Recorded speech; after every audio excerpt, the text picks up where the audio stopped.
What is up, KB Squad, and how's everybody doing? I hope everybody's having a great one. What I got for you guys is the scariest fangirls ever. Now, before I get into Shane Dawson's video, the full video will be in the description box below, so make sure to go check it out. Press the subscribe button and turn on notifications. Follow my social media and also my SoundCloud, KB Squad.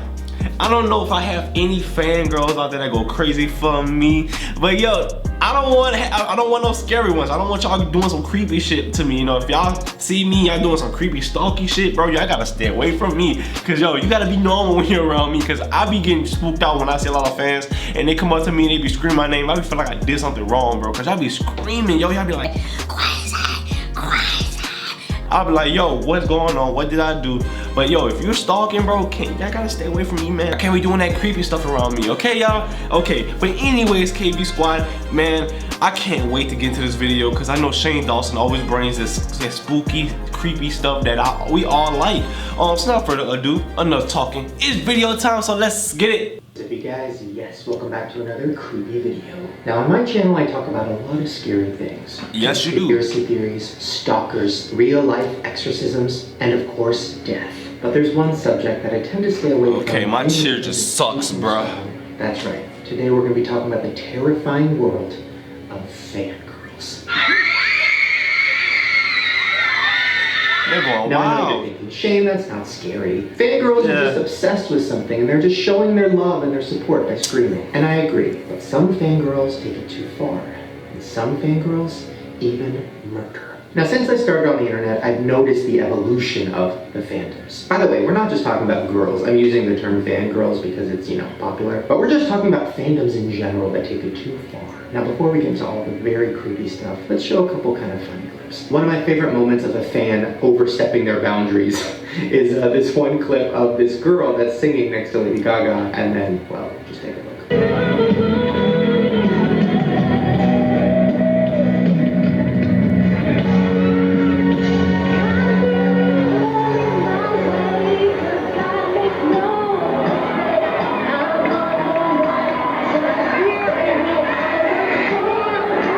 And then of course What is she doing? A girl who got Drake tattooed on her head. Yeah, that's real, not photoshopped. Then of course you have all the kids that are standing outside of Jake Paul's What's with y'all, bro? dabbing on the neighbors. Dab on them haters! Dab on them haters! Okay. Dab on them, okay. Now all of those are kind of fun and Yeah, but now let's pretty take innocent. one step further. Just check out this video of Britney Spears performing at her Vegas show when a fan gets on stage.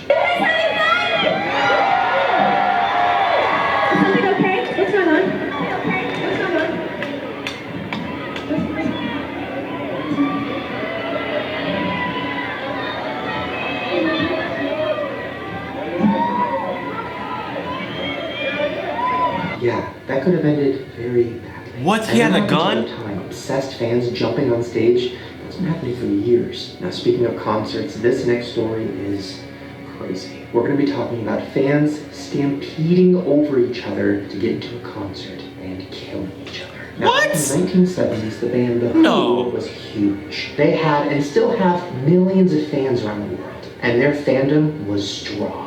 Now, on December 3rd of 1979, they had a sold-out concert to 18,000 people. Now, to put that in perspective, this is in the 70s, when people literally had to line up to buy tickets. This wasn't online. That means that literally 18,000 people came to buy tickets and were lined up and waited for hours. That's a shit ton of people. Now, the fans showed up, got their tickets, and had been waiting at the arena for hours. And of course, at the front doors of the arena, they all crowded and waited for the doors to open.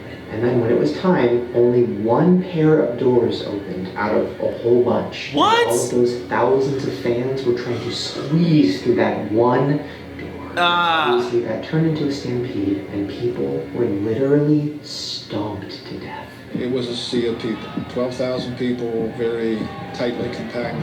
Here's some more people talking about what it was Okay. like to be in that stampede. A few people passed out standing up. Then, I mean, you really start to panic. By the end of the night, 26 people were seriously injured and 11 people died. Some of the photos of people being carried away in ambulances and the amount of bodies that were spread out around the front of the arena were insane. Now, this isn't the only time something like this has happened. In 1988, 30 people were seriously injured and 2 were killed in front of a Guns N' Roses concert. In the year 2009, people were trampled to death at a Pearl Jam concert in Denmark, and the list goes on.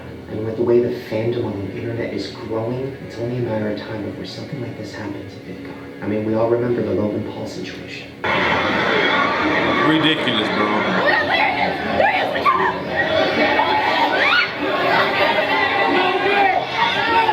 Now, luckily, VidCon is very organized, so things like this don't happen very often, but when you get that many really excited teenagers in one place and you throw their favorite internet celebrity at them, it's only a matter of time before something really bad happens. Okay, now this next fan we're going to talk about is one of the scariest and also one of the saddest. This is a super fan, Paula Abdul. Now, I'm sure most of you guys know Paula Abdul as the nice judge on American Idol. But before she was on that show, she was one of the biggest and hottest pop stars in the world in the 1980s. Now let's meet Paula Goodspeed. Now, she was so obsessed with Paula Abdul that she legally changed her own name to Paula when she was 16. Now, she's been trying to get Paula's attention for a long time, and then she did. Paula Goodspeed auditioned for American Idol. I'm Paula Goodspeed, and I'm from Los Angeles, California, and I'm a student. Oh yeah, definitely. I really think I'm a pop star. Now, of course, when you first start watching, you just think, oh, it's another cringy audition. But when you know that she is an obsessed stalker fan, it makes it very scary. I make life-size drawings of Paula. I've been drawing ever since I was a little kid, and my first drawing was of Paula Abdul. And then, of course, she delivered a predictably really bad audition. Oh, that's a good job in the city. Working all the man every night and day. And I never lost 1 minute of sleep and wasn't worried about the way things might have been. Simon Cowell was, of course, brutal, as always, and she got really pissed when she was leaving. There's a lot of people they send to Hollywood that can't even really hold a note. I mean, come on. But it's what happened after that episode that gets dark. 2 years later, Paula Goodspeed was found dead inside of her car outside of Paula Abdul's house. Inside of the car, she was surrounded by pictures of Paula Abdul and Paula Abdul CDs. It was ruled suicide by overdose. Paula Abdul talked about the situation on The View, and it is disturbing. What people don't know is a few months prior, I was in New York, and she had attempted the same thing, and she was code blue apparently, and they were able to, in front of my house, she was in the backseat of her car, and they took her to the hospital, and she survived. She also revealed that Paula had been stalking her for a long time. She has been a stalker fan for about 17 years. And that proves to me even more, like, you might think somebody's just like eccentric and kind of crazy and obsessed with something, but it might be way darker than you've expected. And unfortunately, sometimes it can end in death. Okay, this next one That's is some creepy stuff, bro. insane. We're going to be talking about a woman named Diana Nautilus. Now stay with me. Diana believed that Steven Spielberg was running a satanic cult with his wife out of their basement, and they teamed up with Jennifer Love Hewitt to implant a microchip into Diana's brain to control her. What? In 2001, Steven Spielberg filed a restraining order against Diana because she had been calling and harassing his family. In 2002, Diana was arrested for stalking Jennifer Love Hewitt and threatening her life. A year later, Diana showed up at the Latin Grammys to confront Jennifer Love Hewitt. From the crowd, she screamed at Jennifer and called her a murderer. Annapolis made bizarre accusations, screaming at Love Hewitt, murderer, killer. And it doesn't stop there. After she didn't successfully confront Jennifer, she started sending her really intense death threats. Quote, personal note to Jennifer Hewitt. I plan to kill you at the first opportunity to do so, and hope you die a tortuous death. The woman brags, I plan on firing a gun at her heart and not missing. In 2002, she was arrested for threatening Jennifer Love Hewitt's life. Alright, now this next thing we're going to talk about is something I touched on in a previous video. Can't you have that around me, bro? Can't you have that? Oh my god. We're going to be talking about fangirls of serial killers. So a few videos ago, we talked about a girl who makes fan videos for Elliot Rogers, the guy who killed a bunch of kids at his college. And those videos she made are terrifying.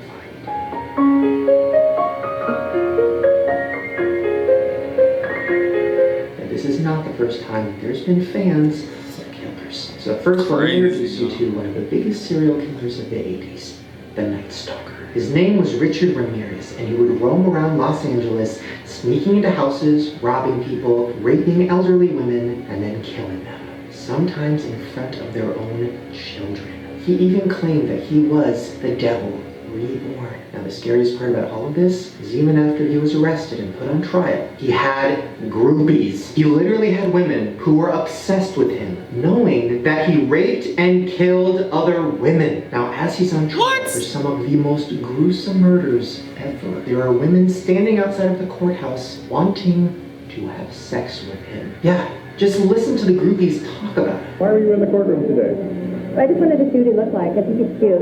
Everyone makes him look so bad, you know, but I know that he's a nice person because I've met him and I know. Now, not only did he have groupies and fangirls, he also got married while he was in prison to a fan. Her name was Doreen, and she wasn't just she was a magazine editor. That's right, an actual smart woman with a good job is obsessed with a killer. How? I just want to say I'm ecstatically happy today and very, very proud to have married Richard and to be his wife. She literally said that she started Yo, this is crazy, when she saw his mug shot.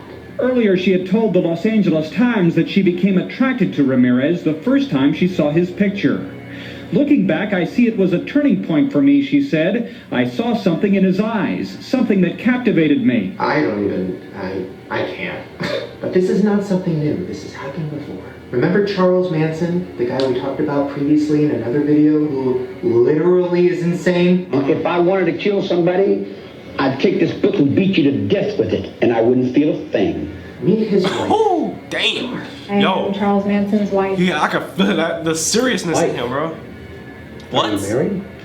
We are technically, the paperwork hasn't gone through yet, but we already consider each other to be husband and wife. Yeah, she's in love and married to a crazy killer, and she doesn't seem anything worried about that. Well, because I love him, and somehow I've got half a brain that I can see that he is the one that knows what's going on. He's the one that is in the truth whenever nobody else is. Okay, so the last thing we're going to talk about is something that is that's crazy, yo. And very, very heartbreaking. We're going to be talking about the murder of Selena. But once again, just want to say, and I always say this, but I do not mean any disrespect to any of the victims or the families of the victims or anybody that I'm talking about in these videos.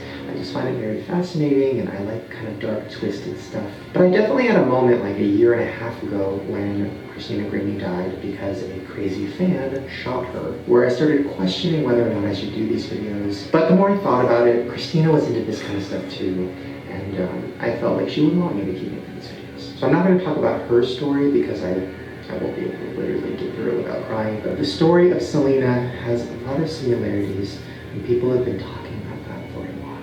In the 1990s, the singer Selena was one of the most famous singers in the world. Her fame was easily comparable to Selena Gomez. That's how famous she was. And she was on track to be one of the biggest stars of all time. Until she was murdered Selena Gomez? by the president of her own fan club. Alright, now let's talk about the woman named Yolanda Sal. Never mind. Now, Yolanda called Selena's father repeatedly, asking permission to start Selena a fan club in San Antonio. Eventually, her father accepted, and she became the fan club president. Now, over the years, Yolanda and Selena became extremely close. And according to Yolanda, Selena even began calling her mom. She was like a cuddling bear, teddy bear, that she would allow you to love her. I told her that I loved her like a daughter. And she goes, you know, I give you that right. She would call me mom on the phone. She called you mom? Yeah, she says, hi mom, how you doing? Now Yolanda was getting extremely close with Selena's family until Selena's father found out something suspicious. He found out that Yolanda had been embezzling money from the fan club and from Selena Boutiques that Yolanda was the manager of. Well, he told his daughter Selena about this, and Selena and him had to confront her. My last words with her was that I was going to go to the police to see what we could do, to charge her with something. She was stealing money. Now, Selena's father says that the same day they confronted her, Yolanda left. And when she left town, she took Selena's business records. A few weeks later, Yolanda reached out to Selena and wanted to meet her alone at a motel to talk. and Selena agreed. The two women argued, and suddenly there was a gunshot. An injured and hysterical Selena raced from the motel room to the lobby, where she collapsed. After shooting Selena, Yolanda went to her car and put a gun to her own head and threatened to kill herself. She had a 9-hour standoff with the police before finally being arrested. A 9-hour? Dang, she yo. still to this day says that the whole thing was a big misunderstanding. She went down, she grabbed my feet and told me not to leave her. And I picked her up and I told her, just leave. And I grabbed the gun, put it in my head. I pulled the thing back. And I said, if you don't leave, I'm going to do it to Lena. Now, situations like this and situations like the Christina Grimmie event just make it even more clear that there needs to be more boundaries with things like Snapchat and Instagram and Facebook Yo, and Twitter this is and YouTube crazy. and all of these places where people are constantly saying where they are and what they're doing. It's just giving stalkers more tips on where they are and where they can find Right, right, because right. fans are great. I mean, I'm a fan of Scream and I'm a fan of so many movies and so many people, but there's a difference between fans and stalker fans who are dangerous. So next time you're on YouTube and There you have it, guys. The scariest fangirls ever, man. Woo! If you are a crazy fangirl, yo, just watch out, man, cause if you are a fan of somebody or a fan of me, just come when you going by a person that you like a lot, just try not to be too weird. You know, I know it gets crazy, you know, you gotta do some weird shit, but man, yo, don't creep them out, cause you know they really get creeped out. Like me, I get creeped out sometimes when I meet some people. You know, I be like, okay, what the hell did I do? What's going on? Why are people rushing up to me? You know, but it's just the fact that I know y'all get excited, but man, this is crazy, KB Squad. This is really crazy that they got people that really go, you know, they whole life just wanted to be that person, be next to them, be around them. Man, I just hope one day I don't have that, but you know, it happens, bro. It happens. Tell me your thoughts in the comments below, KB Squad. What are your thoughts? If you guys like this video, give it a thumbs up, smack the subscribe button for more videos, leave your requests in the comments below. Follow my social media and all that good stuff in the description box below, KB Squad. No stalking. I love you guys, and I will see you on the next one. Peace.